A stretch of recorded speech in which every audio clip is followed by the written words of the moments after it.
Bismillahirrahmanirrahim. Assalamualaikum warahmatullahi wabarakatuh. Yang kami banggakan mahasiswa MPI semester 4, kita kembali kepada kajian filsafat. Namun sebelum kita mulai kuliah hari ini, kita buka bersama dengan bacaan basmalah. Bismillahirrahmanirrahim. Materi kuliah hari ini adalah berpikir logis, dasar dalam belajar filsafat. Jadi syarat-syarat logis saya kira sudah ya pada pertemuan kemarin. Nah, kita akan mengerucut lagi ke dalam diri kita kategori manusia yang seperti apa kita sebelum berpikir logis. Mahasiswa yang dirahmati Allah, marilah kita buka dengan sebuah pertanyaan. Bagaimanakah kategori manusia itu? Kita harus secara sadar ya, ketika belajar filsafat itu banyak membaca diri sendiri, banyak berpikir, kemudian banyak mencerna. Otak kita tidak akan terhenti dan kita tidak akan beku ya ketika belajar filsafat, karena pikiran-pikiran kita selalu dicerdaskan, selalu dibuat konsisten terhadap perilaku-perilaku kita sebagai manusia. Jadi filsafat itu sebenarnya menuntut konsistensi ya. Jadi ketika konsistensi dalam sebuah berpikir, maka kita termasuk bagian dari orang yang sedang berfilsafat. Marilah kita masuk ke dalam diri kita sendiri, menanyakan bagaimanakah kategori manusia itu, bagaimana kategori kita itu. Marilah kita berpikir dalam sebuah pemikiran. Yang pertama adalah manusia ada yang tidak tahu dalam ketidaktahuannya. Jadi intinya ketika manusia itu kondisi yang pertama ini adalah manusia yang tidak tahu, tapi dia tidak tahu kalau dirinya itu tidak tahu. Jadi bisa dibayangkan manusia seperti apa. Yang kedua, manusia tidak tahu dalam ketahuannya.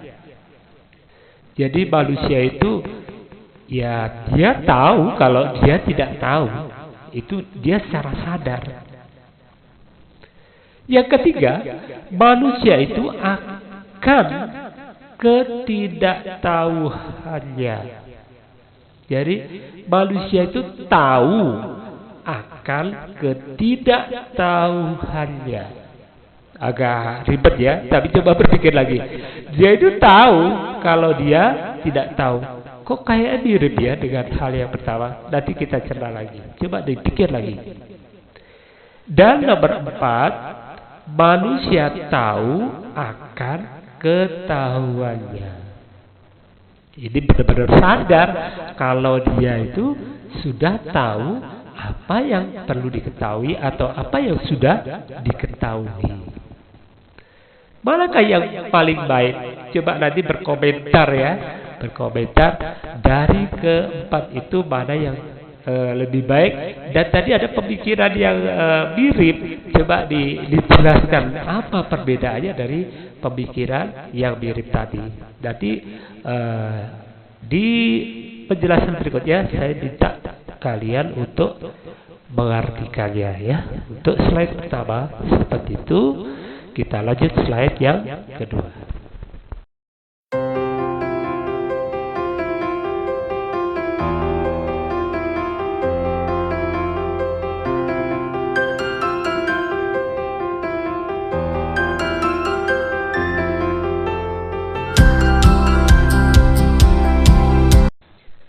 Untuk slide berikutnya, manusia adalah makhluk ciptaan Allah Subhanahu wa taala yang tercanggih. Memiliki banyak kelebihan dibandingkan makhluk lainnya, terutama akalnya. Setelah kita diberikan 4 hal yang membuat kita berpikir mana yang lebih baik dari keempat tadi, coba kita cerna lagi dengan 4 hal yang sama yaitu menyuruh kita untuk berpikir. Ketika kita merasa sebagai manusia bahwa manusia adalah ciptaan Allah yang paling sempurna atau tercanggih, memiliki banyak kelebihan, maka manusia selayaknya yang pertama memiliki rasa ingin tahu, maka diaktualisasikan dalam bentuk bertanya. Makanya ketika banyak pertanyaan, banyak hal, itu sebenarnya ciri-ciri orang yang cerdas, orang yang menggunakan akalnya untuk merasa memiliki perasaan ingin tahu, bertanya. Itu adalah kita mulai belajar filsafat dengan bertanya. Kemudian yang kedua, melalui rasio maka manusia memberikan jawaban terhadap aneka pertanyaan. Jadi semua jawaban itu didasarkan oleh logika ataupun rasio ataupun hal-hal yang realis yang dimiliki oleh manusia. Tapi faktanya kita melihat banyak orang yang tidak menggunakan rasionya ya. Banyak orang yang tidak menggunakan akal ya. Ini hubungannya dengan hidayah juga. Jadi setiap orang muslim bersyukurlah kalian termasuk orang yang menggunakan rasio dalam memberikan jawaban. Yang ketiga, manusia bertanya, manusia yang menjawabnya. Intinya ketika manusia itu bertanya, dia harus bisa memberikan jawabannya sebelum dia bertanya. Jadi itu manusia punya kemampuan bertanya juga kemampuan menjawab. Yang keempat selanjutnya adalah manusia yang benar-benar bereksistensi karena memiliki kesadaran dan otonomi dirinya. Jadi kekuasaan dirinya itu benar-benar sebuah eksistensi bahwa manusia dasarnya adalah berpikir, menyadari, dan menguasai dirinya. Inilah kelebihan yang dimiliki oleh manusia sebagai makhluk ciptaan Allah yang tercanggih.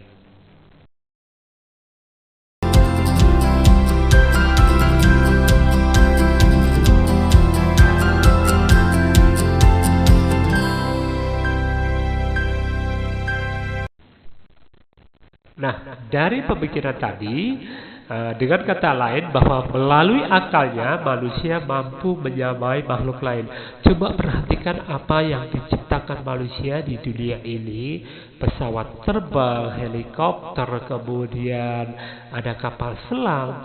Semua itu terinspirasi dari pemikiran manusia yang melihat alam sekitarnya karena mempunyai kemampuan berpikir. Apapun yang diciptakan Allah menjadi inspirasi manusia untuk menciptakan sesuatu yang bersumber dari alam. Coba perhatikan, ketika manusia melihat burung terbang tinggi, maka manusia berpikir, kenapa bisa terbang? Ini karena menggunakan akalnya. Ternyata setelah diselidiki bahwa burung mempunyai kantung udara di dalam tubuhnya, sehingga burung tersebut bisa seimbang ketika ada di berjenis udara tertentu, sehingga dia bisa terbang ketika memiliki sayap dan sebagainya. Maka dengan melihat burung terbang tinggi, manusia bisa menciptakan pesawat terbang. Kemudian ketika melihat angsa bisa berenang dari pulau ke ujung pulau lainnya dengan migrasi ya, bahkan dari pulau satu ke pulau yang lainnya, itu membuat manusia terinspirasi dengan menciptakan kapal feri ciptaannya. Belum lagi melihat ikan paus yang bisa menembus dasar lautan, maka manusia berpikir bagaimana bisa menciptakan kapal selam yang bisa mengambang di tengah-tengah samudra dan bisa menembus dasar lautan. Ini terinspirasi juga ya, bagaimana helikopter melihat capung terbang dengan ringan, tanpa kecepatan yang tinggi, tapi dia bisa terbang. Nah, itu manusia bisa menciptakan helikopter dan lain-lainnya. Tentunya itu adalah teknologi yang berasal dari logika berpikir ya, teknologi yang berasal dari filsafat.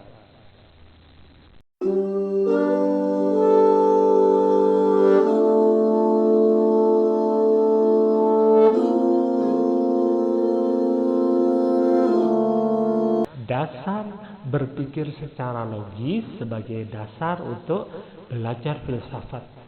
Filsafat itu munculnya berasal dari pemikiran-pemikiran yang logis sehingga menciptakan ilmu-ilmu baru ya dari filsafat itu. Makanya kita belajar filsafat, ilmu dalam hal ini adalah untuk memulai bahwa kita adalah calon-calon filsuf yang bisa menciptakan ilmu-ilmu yang baru. Jadi secara tidak berlebihan bahwa memulai menciptakan ilmu yang baru dimulai dengan berpikir yang logis. Namun sebelumnya saya ingin bertanya dulu, apakah setiap manusia mampu berfilsafat? Ini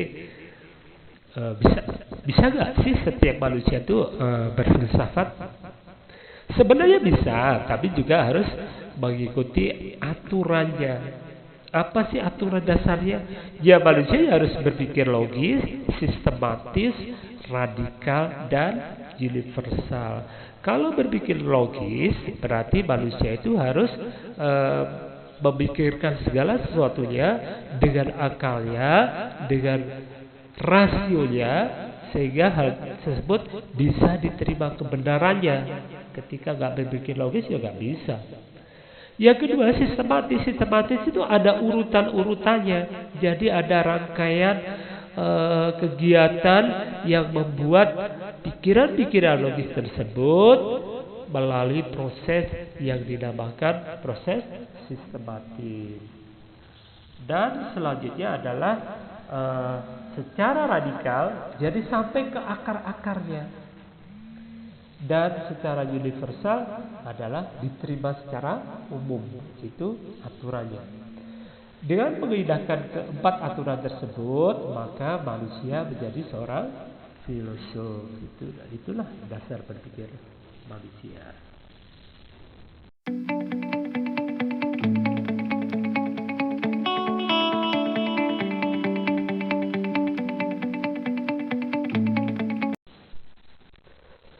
Dengan penjelasan tadi, seharusnya kita sudah masuk, mulai masuk ya, filsafat ilmu ya.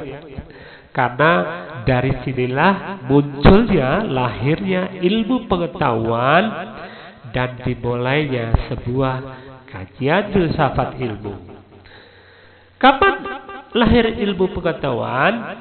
Yang pertama adalah kita harus menyadari betul-betul bahwa ketika Allah menciptakan kita sebagai manusia tercanggih, kita harus bisa membuktikan bahwa kita itu memang makhluk yang bisa menjadi penyempurna dalam keberadaan alam. Intinya bahwa Islam seperti rahmatan lil alamin, bahwa kehadiran Islam itu menjadi rahmat bagi seluruh alam. Maka kita sebagai manusia juga harus bisa menjadi duta bagi makhluk ciptaan Allah lainnya. Jangan sampai menimbulkan kerusakan, berarti kita tidak bisa membuktikan bahwa kita makhluk ciptaan Allah yang canggih. Jangan sampai kita merusak keberadaan binatang sehingga binatang pula merusak keberadaan lingkungan sehingga lingkungan rusak. Itu kita tidak bisa buktikan bahwa kita menjadi penyeimbang atas kehadiran kita di alam semesta ini. Maka dengan menjadi manusia yang baik, kita pun menjadi duta yang baik sebagai orang Islam yang bisa membawa manfaat rahmat bagi seluruh alam. Inilah kesadaran yang kita harus pikirkan sebagai makhluk yang selalu ingin tahu, selalu ingin belajar filsafat, Sehingga filsafat itu bukan ilmu yang menyesatkan sebenarnya kalau kita bisa berpikir secara logis ya. Bahkan filsafat itu adalah bisa membukakan mata kita, menambah keimanan kita, juga menambah kepandaian kita, kecerdikan kita sebagai manusia. Dengan akalnya, manusia mampu berpikir. Dengan pikirannya, manusia mampu memperoleh pengetahuan. Dengan pengetahuannya, manusia mampu memiliki ilmu. Dengan ilmunya, mampu berpikir rasional, logis, dan sistematis. Inilah makna dari belajar filsafat. Mengetahui lahirnya ilmu pengetahuan dimulai dengan akalnya. Kemudian akal dipakai untuk berpikir. Berpikir menghasilkan pengetahuan. Pengetahuan berhasil memiliki ilmu. Ilmu berhasil membuatnya berpikir secara rasional, logis, dan sistematis. Jadi pengetahuan itu lahir sejak manusia itu ada. Pengetahuan itu lahir sejak manusia berinteraksi dengan alam. Selanjutnya, selamat kalian sudah memahami bagaimana menciptakan ilmu pengetahuan, dimulai dari logika berpikir, dimulai dari akal, dimulai dari bagaimana kalian semua berinteraksi dengan alam. Ini kajian filsafat hari ini, semoga bisa diterima ya dan dipraktekkan. Nanti ada tugas yang berhubungan dengan materi hari ini. Terima kasih. Kita akhiri dengan alhamdulillahirabbil alamin. Wassalamualaikum warahmatullahi wabarakatuh.